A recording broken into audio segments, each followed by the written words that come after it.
on, guys? Sensible Prepper Live. Welcome to Prepper School. And today we're going to talk a little bit about the upcoming tariffs if they go into effect. I think in China they already have, but I believe that it's a 30-day window that they're trying to negotiate. And guys, this is the big thing. This is a negotiating tool, is what it is. Just what it is. And we're going to talk about it. I think there's some interesting things to look at. There are some things that are going to possibly be more expensive or even scarce. And so we want to look at it from the prepper perspective. But sometimes we're still out there in the world. And, you know, living day to day is going to affect our prepping period, especially if prices increase or we have shortages. But we're going to look at some specifics that you might want to hit up front, being toward the prepping side. Again, guys, I want to preface this to say that this is what they're looking at, but we haven't, except for China, and I think that was implemented. We don't really know the effects yet. And again, with Mexico and Canada, it's going to be waiting a little bit. I want to give a big thank you to Sarah Mack. She's over at the computer. Any questions that you might have, she'll answer those for you, or she'll she'll give me the questions, and she's going to be taking those questions at all times, and we'll take a couple of breaks. And big thanks to Exotac. We really appreciate those guys. They give a 20% discount using Suits20. They make some of the best fire starters on the market. I mean, absolutely the best, down in Winder, Georgia. And guys, you need a fire kit. And you need to have redundancy, not just a big lighter. You need to have some other items with you. And with that, you know, putting together your fire kit, you have I can't think. And the reason why is because Sarah Mack's over there trying to find something, and it's distracting me. But fire will cook your food. It'll boil your water, gives you light, gives you heat, and it keeps predators at bay. And having a fire kit is essential. It's one of the basic survival elements. Also, a big one of the books that, guys, this is one of my Bibles for prepping. This is the Modern Survival Guide for the Coming Economic Collapse. And it's written by Ferfal. It's about actual events that happened in Argentina. We have talked about this book. In fact, I bring it up every time because there's so many relevant things. Argentina at the time was a first world country when they first had their economic collapse. They have had numerous ones since then. Now, thank goodness, Milei's there building the economy, and they're getting back to where they should be. But this is a game changer. It's a mind changer. If you're a prepper, I remember the first time I read this, it changed everything that I thought about how prepping, you know, the scenarios that can happen. And yet it is in South America. There are going to be some differences, but yet this will really kind of get you in line. And this is down below with an Amazon link, and you can check that out. And one last thing is we have our Suits Gear website up and running. We have revamped everything, and we are doing a big giveaway. And this is specifically more toward your prepper. It's a, you know, and you can go to suitsgear.com. You can sign up for the giveaway. We're doing 3 separate prizes, and all you got to do is just put your email in, and we'll let you know if you win. And we're going to be doing this every month because, you know, it's just a great way to kind of give back. And there's a lot of cool things over there you need to check out. Okay, now we get down to business. And speaking of business, the U.S. economy has been kind of rebounding. But with the tariff possibility looming over us, it could lead to a trade war. Now, let me say this. One thing about the U.S. is that we do import a lot of goods into the U.S. And this is really, even at a 25% increase, which honestly, I don't think we're going to see it. I think that Trump is using this as leverage to, and this is really what tariffs have been used for over the past number of years, is not necessarily as what tariffs intended, but mainly to have effects. And so, of course, 3 of our largest trading partners are China and Mexico and Canada. And so we have, and then we're going to look at some of the, where we get some of our items, specifically a large proportion or large portion of our items from those countries. But it's very important to those countries as well that they have a good relation with us because we are such a consumer economy. And there's some good sides, there's some downsides to that. And one of the things that can be a big benefit to this trade war is to incentivize industry coming back to the U.S. One of the initial effects that happened as soon as this was announced is U.S. companies that are producing goods in Mexico specifically, but this could be any of those countries. They're already talking about packing it up and coming back to the U.S., bringing industry back here. And guys, we need to have at least a self-sufficiency with our industry, or whatever industry it is. And so this could be a really good thing in some ways that could really bring about some very good economic trading with all those countries. Sometimes, you have to get things in line, because I think for a long time, this is one thing that Trump has been talking about. And this is not about going to be a praise Trump, even though I'm a big supporter of Trump. But he's still a man. He's still fallible. But the one thing that Trump's good at is deal making. He is a good negotiator. And he's doing some things, and he's kind of backing us off of this global dependence and more of let America be what America has been. Now, things have changed for sure, but let's bring back some industry and some jobs and start to really trade fairly with some of these countries. And so, one of the things that I noticed, I sent a package one time of samples to someone in China, and just a box of samples. And there were tariffs on those samples. I mean, I'm talking about like a 40% tariff that they had to pay just to receive the samples. And this was just a small business.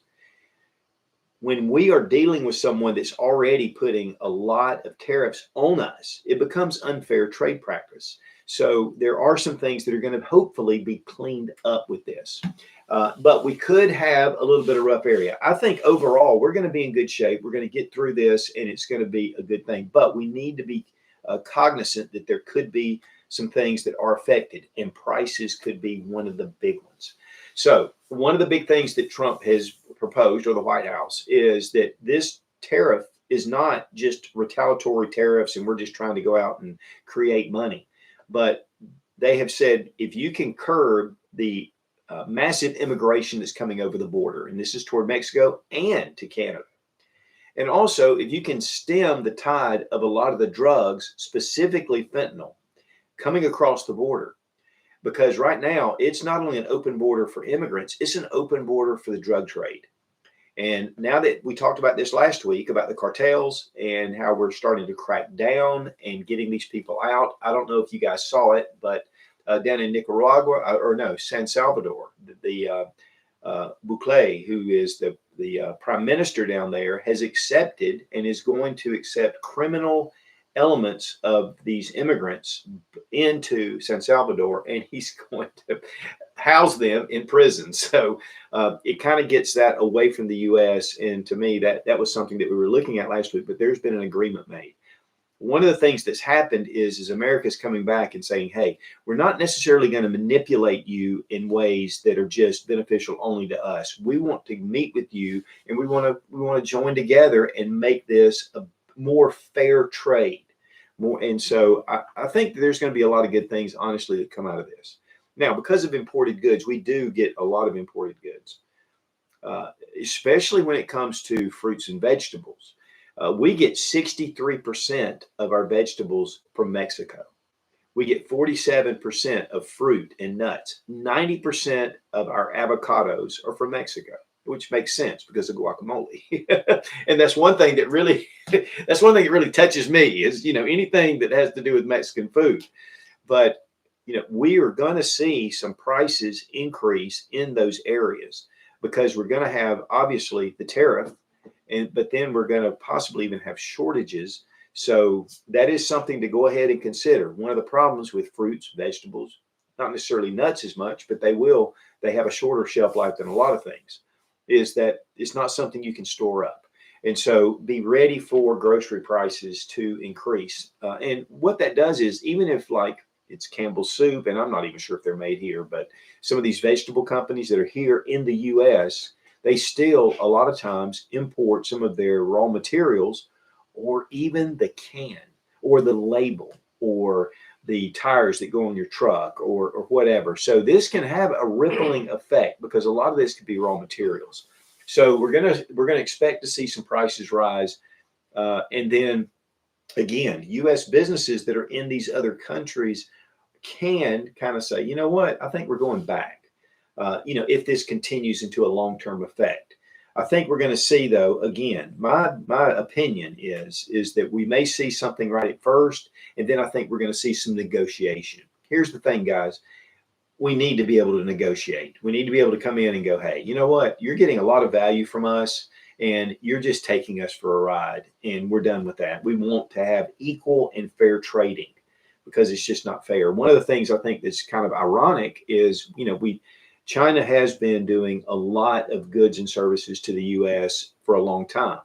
And a lot of that has to do because of cheaper labor. Well, their gross national product and their standard of living has risen to the point that now they are farming out production to Vietnam, Cambodia, some of these lesser countries.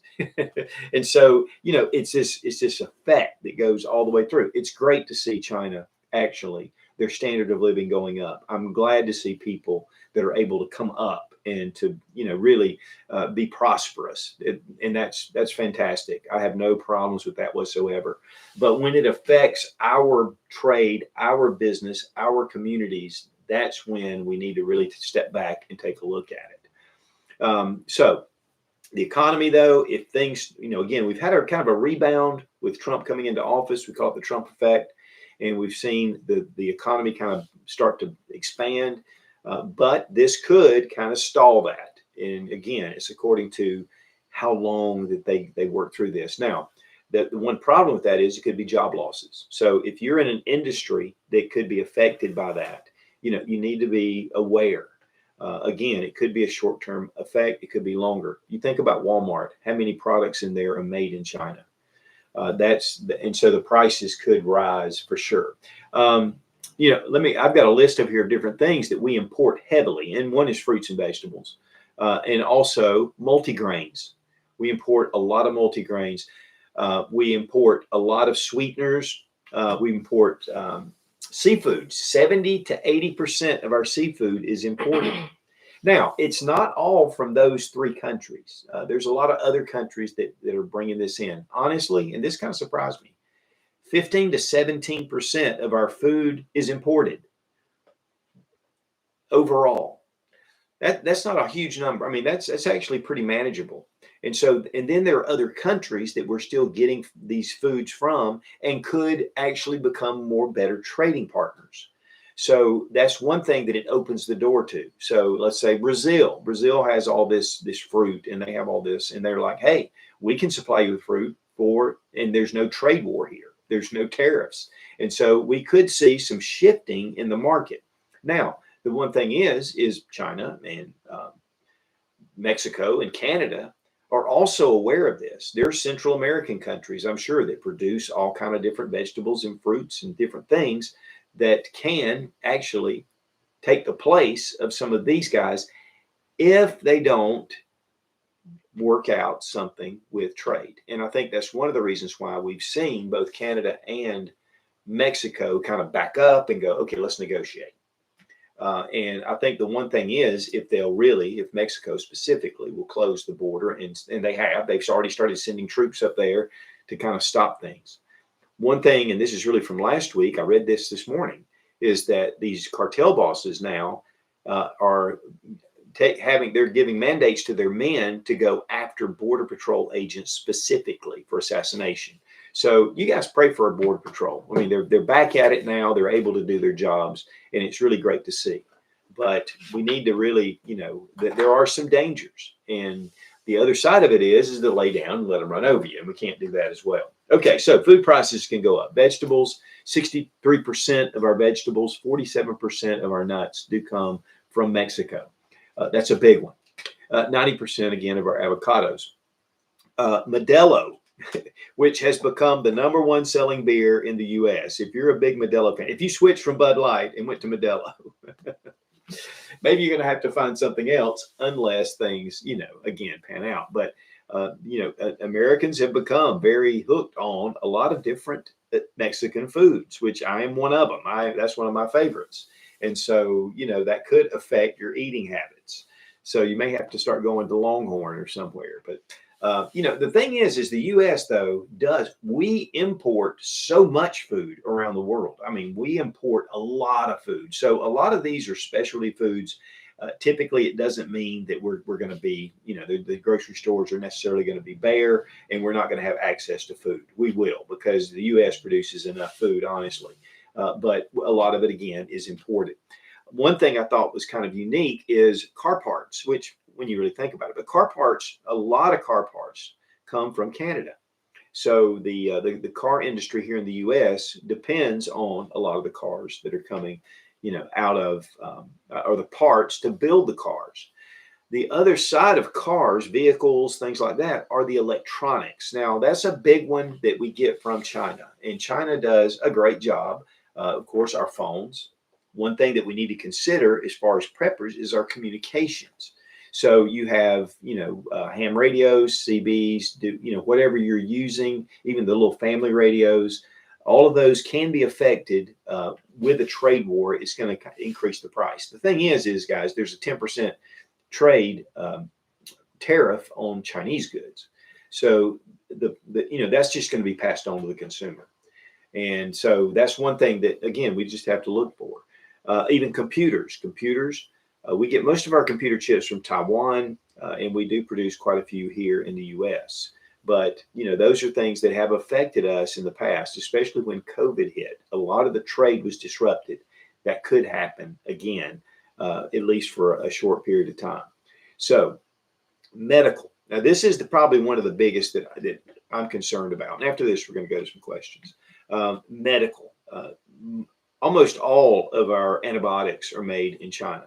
A lot of our prescription drugs, a lot of the raw materials we're getting from China. We may produce a lot of that here in the final form, but a lot of the raw materials are coming from China, and a lot of the finished goods for that matter.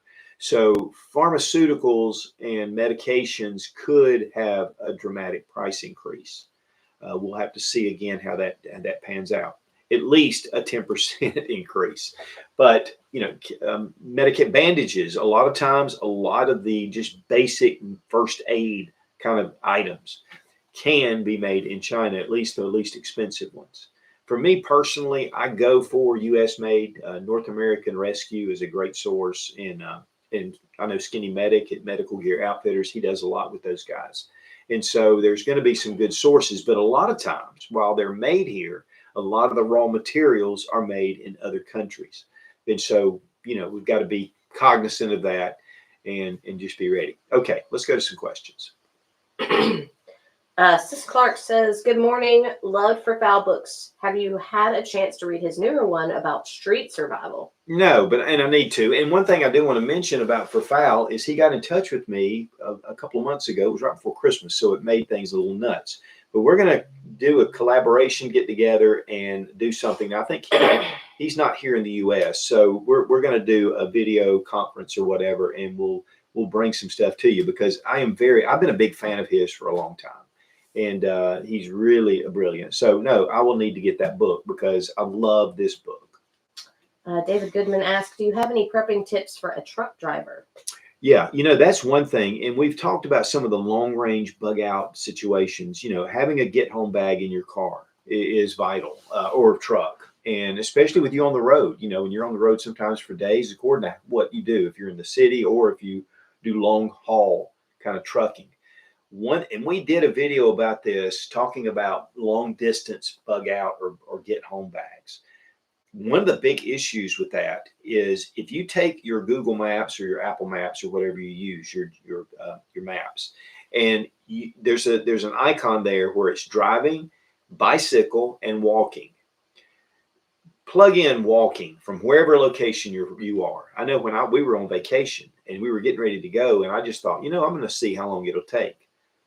And it was going to just figuring it out because it's a 24-hour of walking. It was going to take like 2 solid weeks, 24 hours a day to walk really about 4 hours of driving. And that's not including resting, sleeping, and all that. So, if you're like in Minnesota, I had a friend of mine in Minnesota this past week, and for him to hike it from Minnesota to here in South Carolina, it would be, and you could not prepare goods. You'd have to fill your truck up almost, not really, but you would have to have a lot of items. So work that out. One thing I think that is a good sideway is to have some precious metals with you. Maybe have some gold and silver. If the economy really has, a kind of a meltdown. It's one of the things in the book that John Wesley Rawls wrote, Survivors, and it was one of the things that got one of the characters from Europe over here, and just having some gold put back, because you're going to have to find food, you're going to have to find water. And if you're like me, my family is here, so it doesn't matter where I am, I have to get back at some point. It may take me a long time. So having a good solid get home bag, that's going to be vital. And then having the knowledge of what you need to do, and then possibly be prepared to maybe work your way, like work a job for somebody just for food to get you to different places. It's something that is a very difficult thing to consider and to map out. But if you're in that situation, you really want to know some things ahead of time. So I think the first thing, besides having a get home bag in your vehicle, is to have a plan mapped out before you take your trip, and just kind of consider some things. So there you go. Maine woman asked, hey, here from Maine, what kind of seeds do you put in your preps that you think are important? Well, it's always with seeds, it's always the area. What grows best in your area? And you need to consider that. So what we like to do is have a spring. We get things going in the spring. And as soon as we can get them, going, like lettuce and radishes and things like that, we start to produce that early. And then as the summer progresses, we don't just do a one planting. We do like spring, we do a little bit of summer, we do a refresh.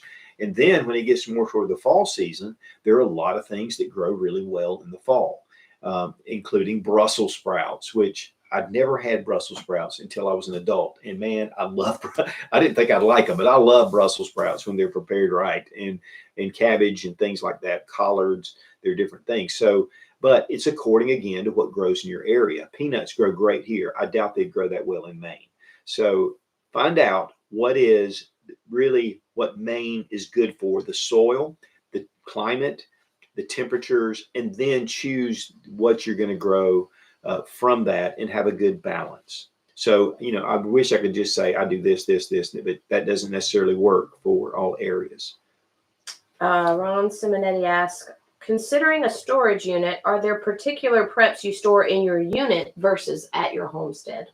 Yes, but we do. Again, we have our cache, what we call it, our storage cache, and it's me and a buddy of mine. We run a small unit.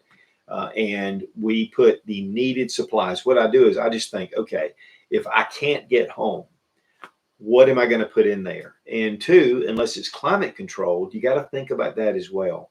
So, you want to have some kind of food sit back, but you got to make sure freeze-dried food to me works a little better in that kind of environment, or more like rice, beans, things like that. If you have them sealed up in Mylar bags, but you're still going to have some temperature fluctuations. So you have to consider that. Of course, having some extra change of clothes, which might seem whatever, but that some socks, things like that. Your tools, the essential, a fire kit, your essential bug out type items. And I have extra. I don't have just a bug out bag. I have like some of those items set back. Pry bars, shovel, different things. Typically, we try to, as far as firearms, you got to be careful, because a lot of places that it would be against their policies. But, having a shotgun tied back there and some shotgun shells, and just make sure they're hidden, secured, whatever, and make sure that the unit that you have is in a good location. But the danger is that if there was a grid down situation, that could be overrun and people could, just take everything. But to me, it's worth having a area or a place that's off site. It's one of the things that happened in Helene.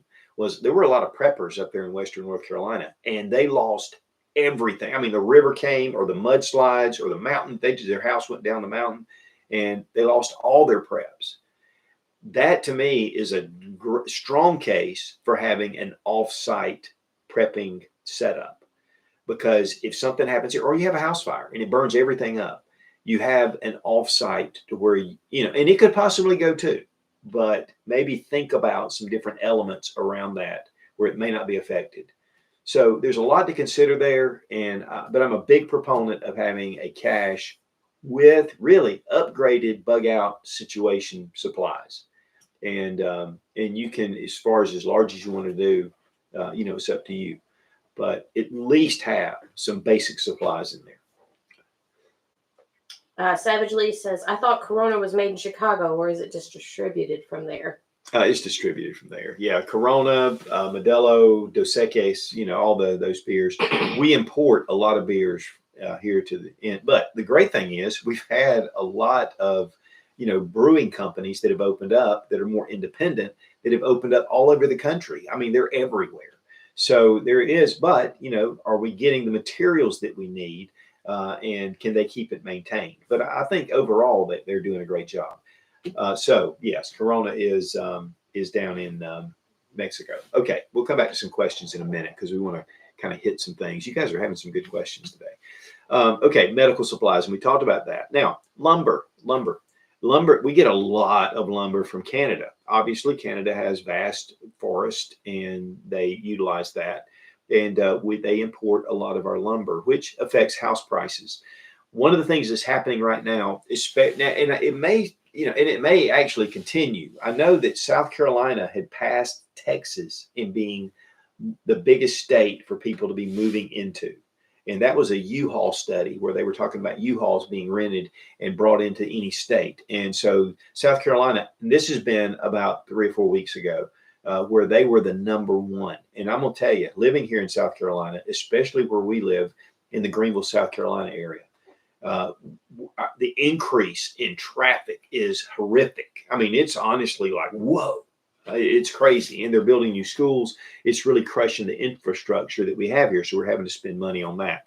But, the thing is there's a lot of houses going up here. I mean, subdivisions everywhere. And so that is going to affect prices.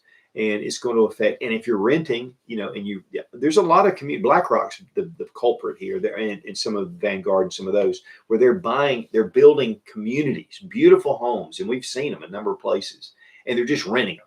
They're just renting them. And there's some good side and downside to that, especially if somebody's coming in just for a while, for a year, they just want to rent, but still. They are getting a lockdown on the market. So if you're looking to buy a home, it's going to actually increase your prices. And make the pool less available. So, and two, we're seeing a lot of Airbnbs everywhere. Now, I love Airbnb. And if I go somewhere, I want to stay in an Airbnb because it's about the same price, maybe a little more than a hotel room, but it's so much nicer. But those are places that people could live. And so those are little places that are being rented and people are traveling. But it does take out some of the market.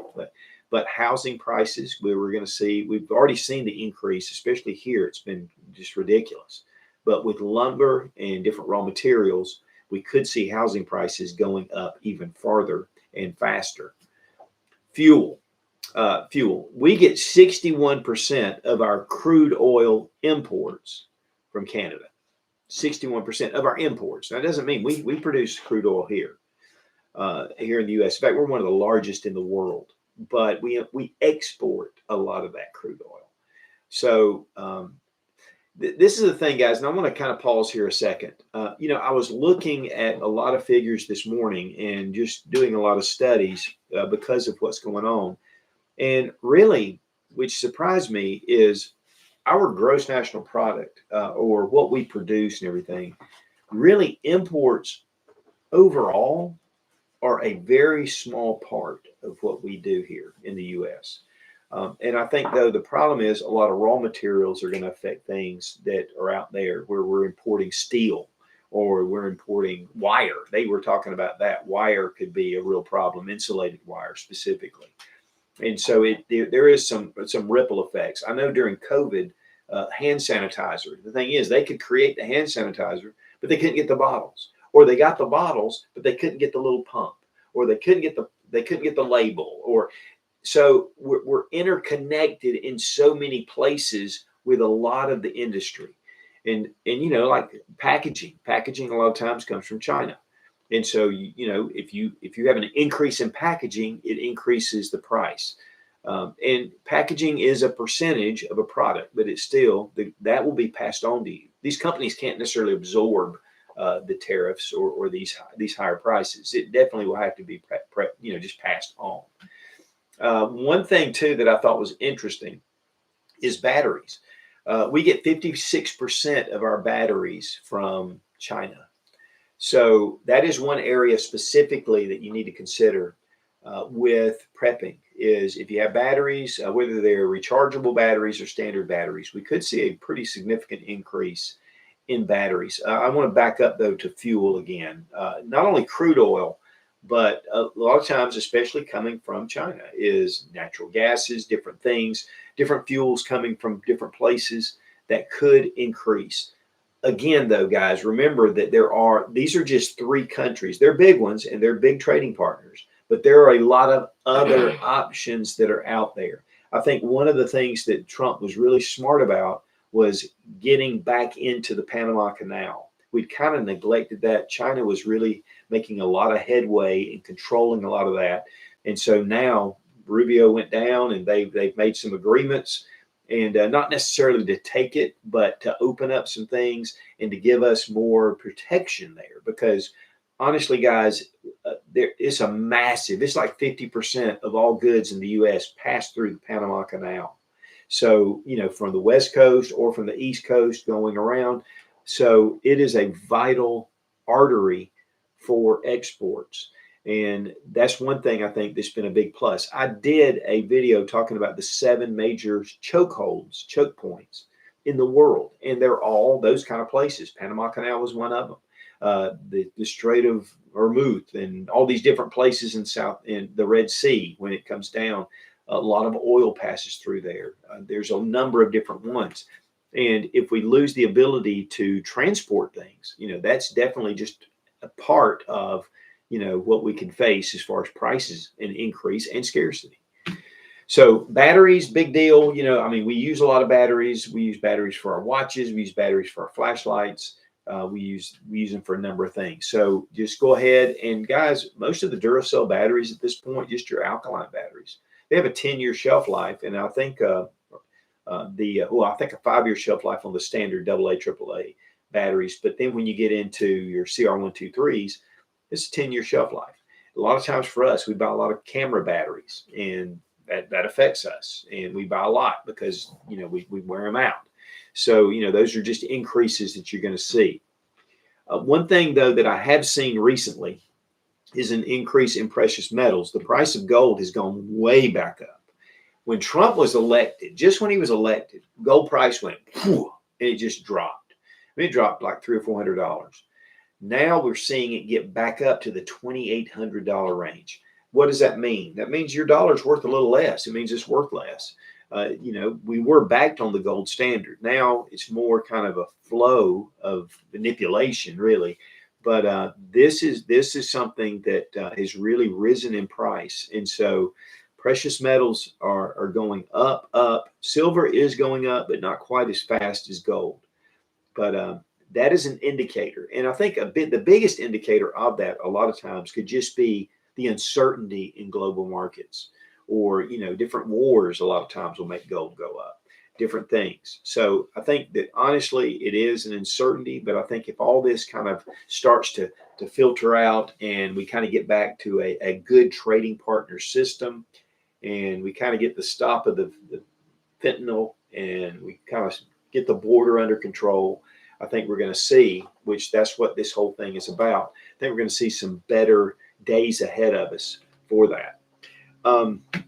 One thing, though, that I want to mention, this really doesn't have anything about tariffs, but I heard Patriot Nurse talk about this, and a buddy of mine sent her video where she talked about the 5 things that we could look at as far as a tariff situation.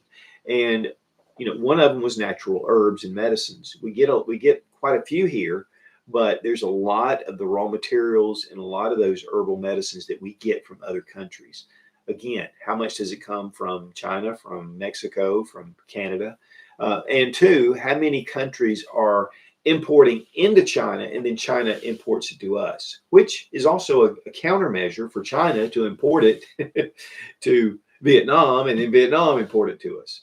But that still that increases their cost as well. So I don't even know that would be feasible. But we need to check. And again, Patriot she did a great job of listing some things and some thoughts behind it.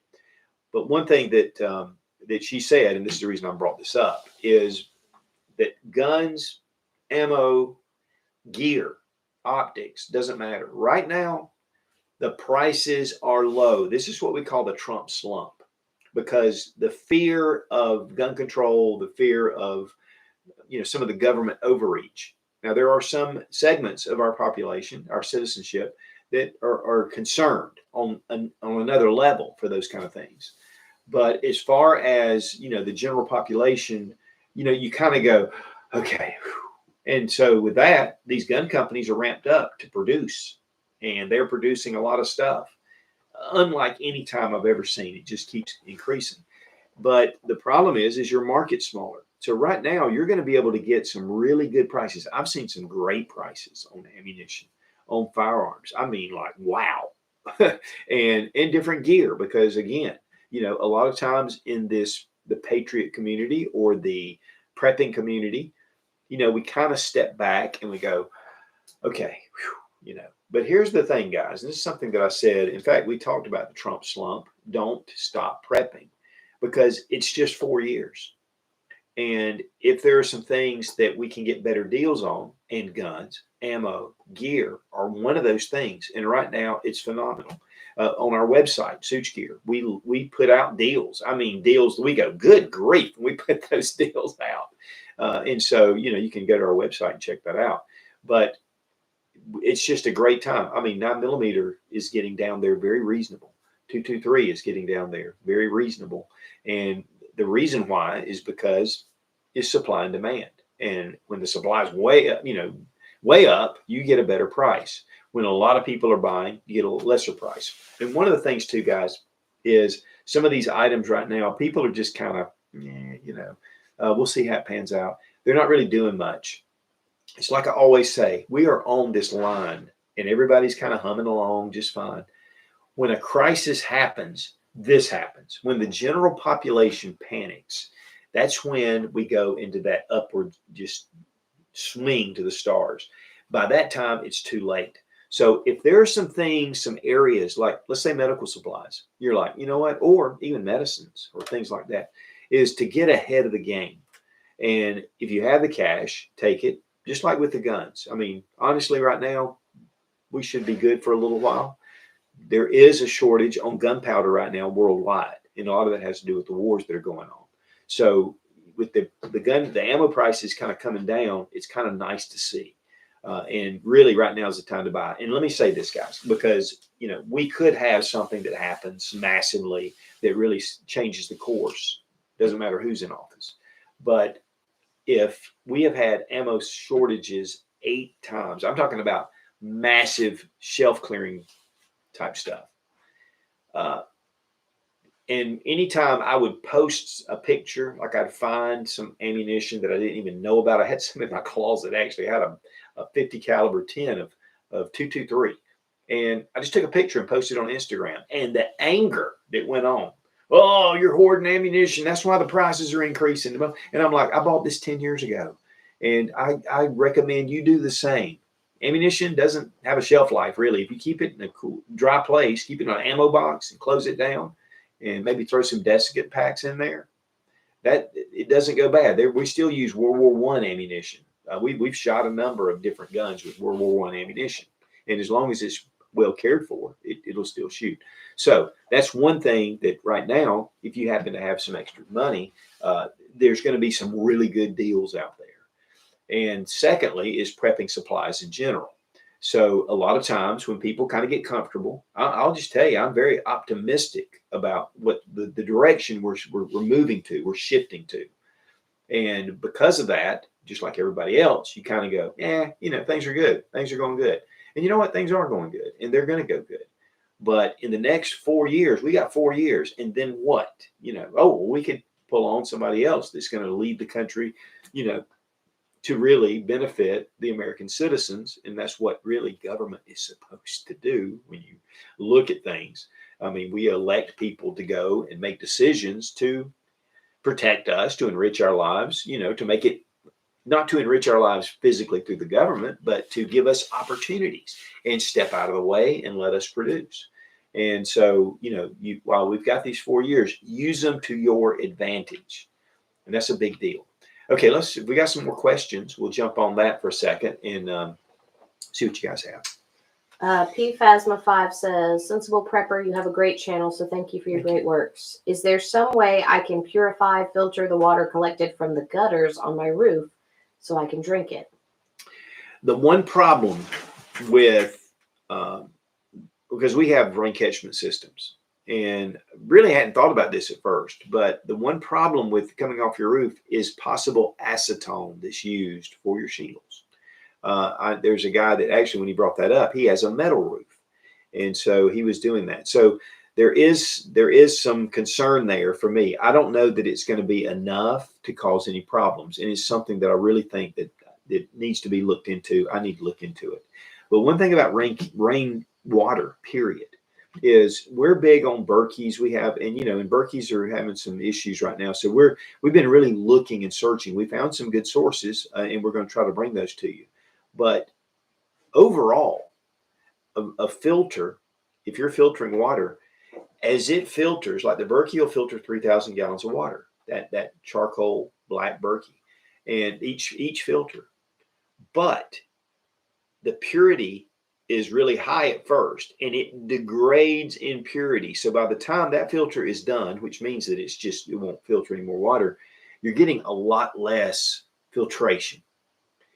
One thing and I'm getting ready to do something about this because I think it's one of the things that water is vital. You can only live 3 days without water.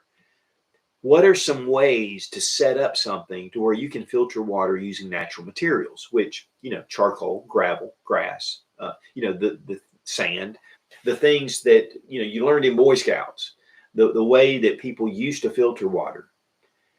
Take natural elements and be able to use that and have the know-how to filter your water. And so I think that is really something that all preppers need to kind of consider. Rainwater is great. Again, I'm concerned about the acetone. We use it for different things. We don't necessarily drink out of that because we do have our filter systems inside. We do store water. But even having some tarps set up that will allow the water to drain into certain things, that's also a great possibility.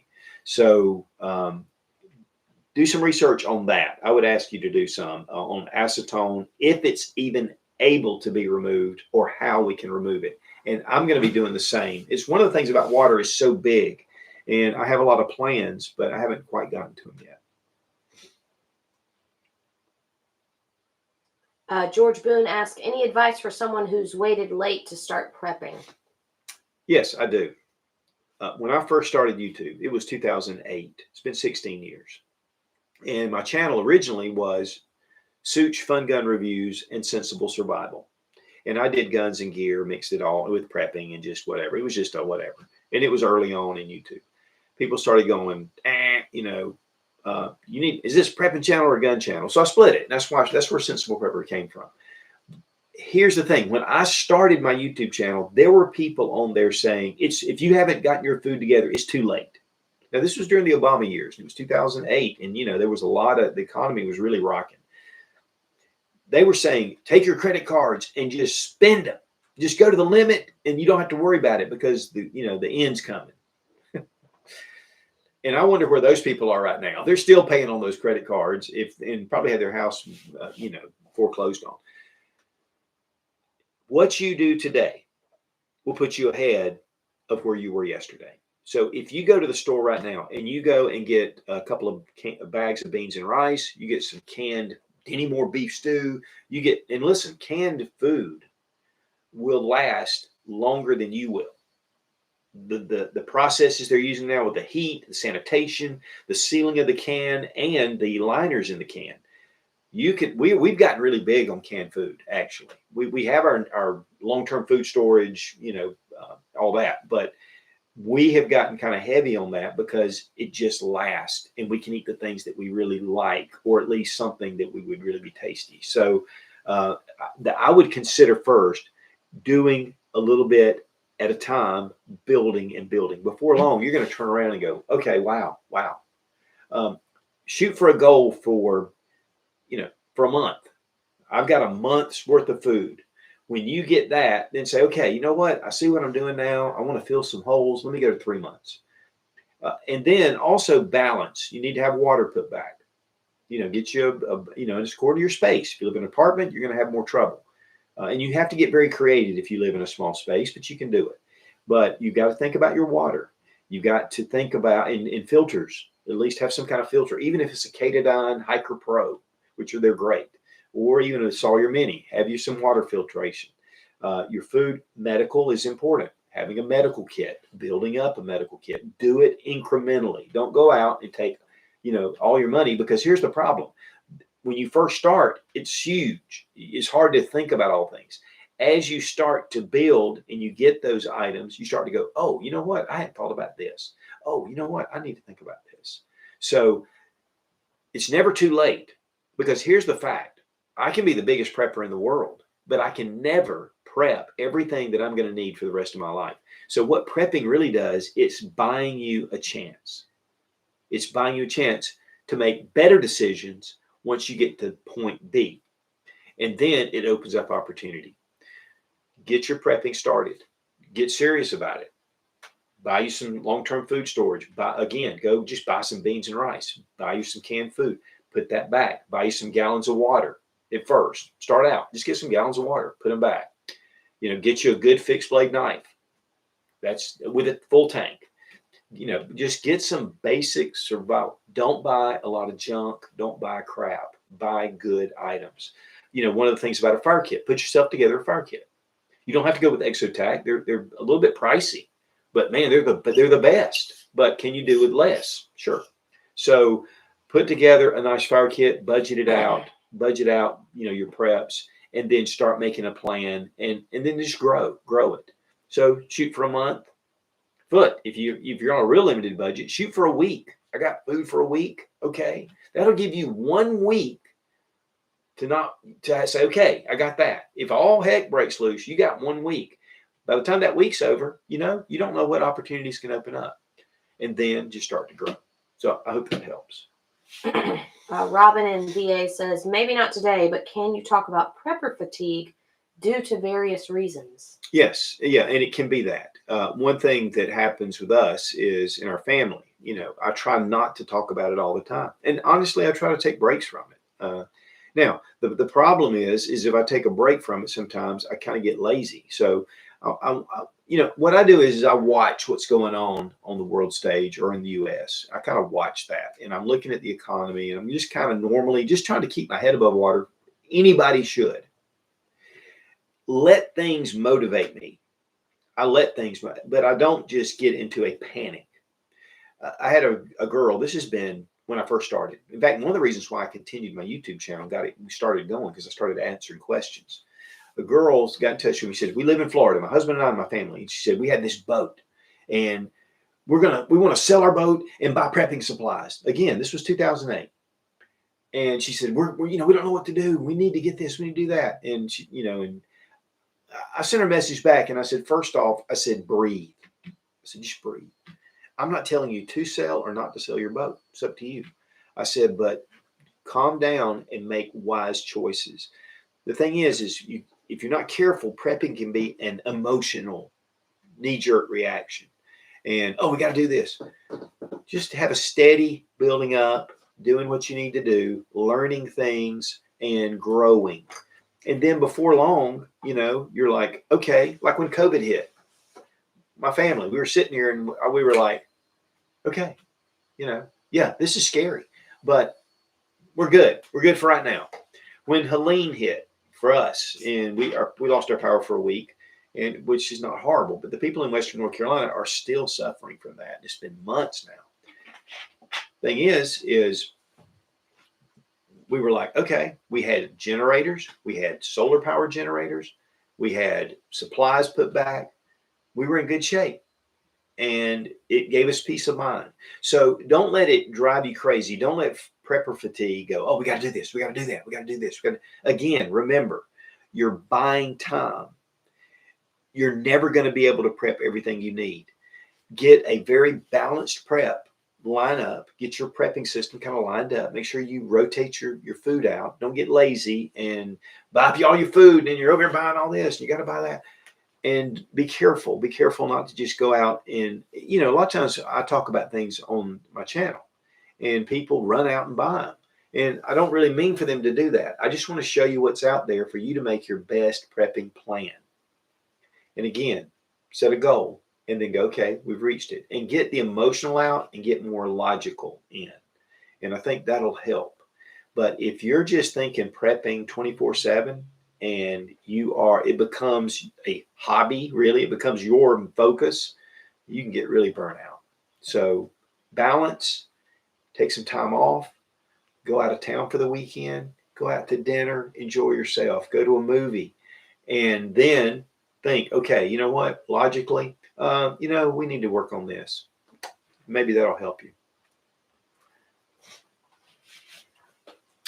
Garrett Coling asks, interested in the Beretta 92XI? Not completely in love with the grips. Thoughts on recommendations? Just bought for Fowl's book. Good. For Fowl's book. Okay, Beretta 92. Incredible firearm. Incredible. The XI, I love that gun. Now, it has the Vertec grip, which is more like a 1911. To me, I like that grip. But here's the thing: if you have bigger hands, and that's one thing for me. I have, I wear a large glove, but I have medium hands. For me, the Beretta XI is a better feel to it, the Vertec grip. But the traditional Beretta grip, you might want to go with a model that has the original traditional Beretta grip. Beretta has really put out a number of 92 variants right now that are just excellent. I mean, and they have different purposes. So, but I don't know what you could do if you don't like the grip. I don't know what you could do about it. Maybe get a thicker grips on the side to maybe extend it a little bit. But not knowing exactly, why the grip is like it is.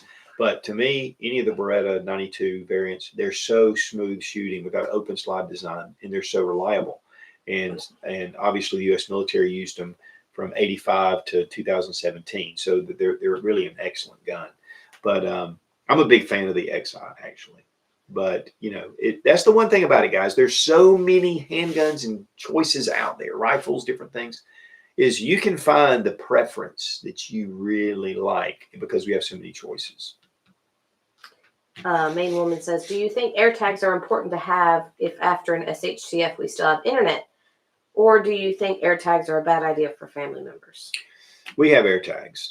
I've had problems with AirTags. Mine just started beeping all the time, doing all kind of stuff. But we do have AirTags. I think that it's a great idea in a sense because, you can kind of keep up with family members. Or your stuff, your luggage. I mean, it has a lot of variations. I don't know that in an EMP that the AirTags would still even function. Don't know. Because of the gamma rays, the way they're bouncing. That's one of the things about a Faraday bag. Internet, it's according to if the satellite system is still up. We have the Starlink, and we don't use it for our primary, but we have it as a backup. And, Starlink is something you have to have access to a satellite. But, as far as internet goes. But, that's one of those theoretical questions that I like the use of the tags. I think they're good. I think there's a lot of great uses for them. But sometimes, people have used tags to throw in your vehicle or drop in something and be able to track you, and that's not good. But and a lot of times you can find the location of another tag that's on you. So I think there's a lot of good uses for air tags in a prepping situation. Maybe, maybe not, just according to if the EMP defeats the air tag or not. So there's a lot of speculation with EMP, a lot of speculation. Counselor Chip asked question, why is the Glock 19 Gen 4 such a pariah? Is the Gen 3 or the Gen 5 a better choice? What's up, Chip? How are you? So for me, I was a big fan of the Glock Gen 3 but when Gen 5 came out and the Gen 4 is the same, I liked it because you could actually remove that backstrap. So it gave you a little better grip for my hands. Gen 5 to me is hands down the best grip, to the point that I have a Gen 2 Glock 19. And I love that grip. It's very similar. It's a lot slick. It's not as aggressive. Gen 5 to me is my pick. Not because it's the newest. That Gen 2, I carry it as a car gun. So I really love that grip feel. There are people, though, that have larger hands that love the Gen 3 and the Gen 4 because of the finger grooves. Again, it is a matter of personal preference. But for me, as far as some of the upgrades that have been made with the Gen 5 internally, and with the little bit smaller grip, I can add to it. I can add to it if I want, but I like that front, no finger grooves. So I am a big fan of the Gen 5, big fan. And to me, it's the pinnacle. But that's just my opinion. So there you go. Brandon asks, how do you travel across state lines with NFA items? Off topic, I know, but I haven't been able to catch your other streams. Okay. NFA, now if it's a suppressor, you can do that. You can take a suppressor across state lines, not a problem. You can't take a short barrel rifle across state lines. You can't take a machine gun across state lines unless you have ATF approval ahead of time. You have to actually send them a form and get permission to take it, and you have to be kind of specific about it. I don't know that if you haven't, but if you have suppressors, which more and more people are having suppressors, I mean, suppressors are being bought like crazy. You can go across state lines with that. That's not a problem. Now you want to probably have your paperwork with you in case you're questioned, or some kind of copy of your tax stamp or whatever. But otherwise, and really, if you're going to any range that may have somebody fussing about it, you definitely. But suppressors have become so common now. I mean, so much more common than they have been. But yeah, your short barrel rifles. I know Mike from Mr. Guns and Gear when he moved from South Carolina to North Carolina, and he was going back into the military, active duty. They were going to make him move, and he couldn't get the ATF to approve it. He actually had to call his congressman and make them do it, or he would have been a felon for him to have abandoned his Class 3 items, his NFA items across state lines. So ATF, again, you need to get permission, and that's the big thing. Okay, we have one more. You guys are bringing in some good questions. Okay. C. Polnot asks, what is your thoughts on the Primary Arms SLX Micro Prism for a survival rifle? Love the channel. Keep up the great work. Thank you. I will say this. It is an excellent optic. Primary Arms, hands down, just great optics. The one thing about the Prism is that they're built like a tank. So you have a lot of capability with that. I think it's an excellent optic. And if it's the SLX, I have those. I have an SLX. In fact, I just was looking at it. It's the new models. They're kind of molded. I like that. I like the shape of it. The reticle. If you don't have the red dot, you've got an etched reticle. Also like that it has a diopter, because the older I've gotten, the more I need to use that to kind of give me a real sharp focus. I will say that is one of my favorite optics. Period. It's just for a red dot. It's just a great. You can get a 3 power in that, or you can get a magnifier. I like the 1X. Here's the thing about a 1X red dot. We go to the Clinton house where we do our shooting, and they have steel set out to 300 yards. And with a red dot, I can hit a man-sized target with no problem. With a red dot, just one magnification. So your capability is really excellent. It's a small footprint. To me, it's just a great optic. So yes, I would highly recommend the SLX. And I think they have lifetime warranties on them. So good optics. So, and the ACSS reticle is top notch. I know Dimitri that designed that. He is an incredible dude, and he actually tests each of his optics at those distances. That's something that most optics companies do not do. All right, guys, been a great day. Great day. Again, giveaway over at suchgear.com. And it's going to be backpack. We have some, different items that go with it. We even have one of the Olight Osight S red dot sights on there that's part of the giveaway, and some other things. Check that out. And then, in fact, it's going right now. We actually announced it today. Also, don't forget about Survival, the Modern Survival Manual for the Coming Economic Collapse. This is just an incredible book. If you are prepping at all, if you're just even interested, this is an incredible book. Not only goes through a lot of the things that happen, but it goes through a lot of things to do. And that's for FOUL. You can we'll have the link down below in the description. It's an Amazon link.